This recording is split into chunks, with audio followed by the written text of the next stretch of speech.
If you look closely at any modern workplace, you'll notice a paradox.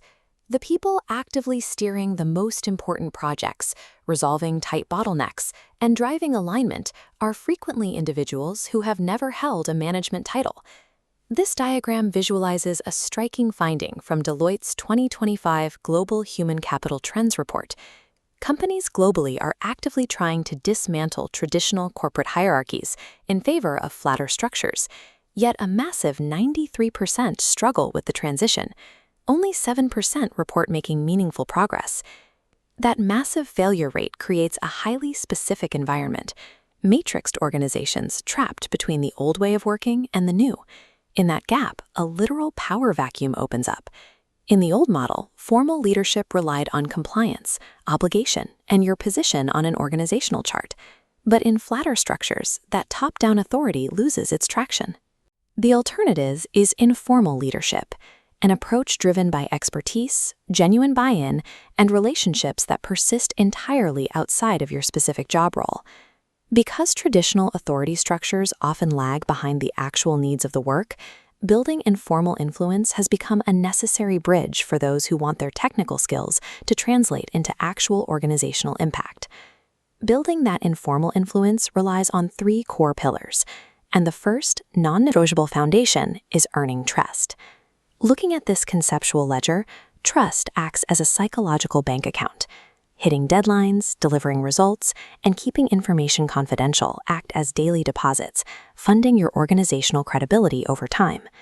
But having credibility and great ideas will only take you so far if decision-makers don't understand why those ideas matter. That brings us to Pillar 2, communicating your value. The value framework ensures your ideas land. V. Validate the problem, acknowledging their challenge. A. Articulate your contribution clearly. L. Link it to organizational goals and key performance indicators.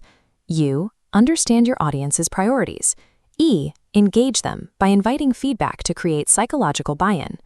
Applying this framework shifts the focus of your communication from basic task reporting to strategic problem-solving that aligns with the organization's highest priorities. The third pillar is visibility. You could be the most capable individual on your floor, but if no one knows it, your capability remains completely dormant. You have to strategically volunteer to be seen. That means raising your hand for cross-functional projects that expose you to new departments, or stepping up to be the designated solution person when team discussions stall out and lose momentum. Once you have visibility, you can begin scaling your informal leadership across the organization using 4 distinct behavioral lenses. This matrix maps 4 behavioral lenses. First is influence, earned through deep expertise. Second is networks, connecting isolated groups. Third is convening, gathering people around a shared problem. Finally, stewardship, taking ownership of collective metrics and culture outside your formal job.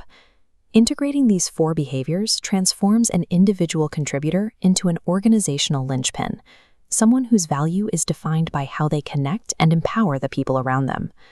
Before you start engineering this kind of leadership, you need to avoid a few specific behavioral traps that will instantly destroy your informal credibility. Showing high effort early on but fading into inconsistency is a fast track to losing trust. So, is adopting a scarcity mindset will you compete with peers instead of collaborating, or stepping forward to take public credit for work the team did together? To bypass those traps, you need a systemic, deliberate approach. This 90-day blueprint starts with 30 days of observation and delivering baseline results to build trust. Days 31 through 60 focus on communication and finding an informal mentor. The final 30 days amplify your presence by volunteering for cross-functional visibility. Ultimately, formal authority is something the organization grants you, but true influence is something you build. You do not lead with your corporate title, you lead with your actions.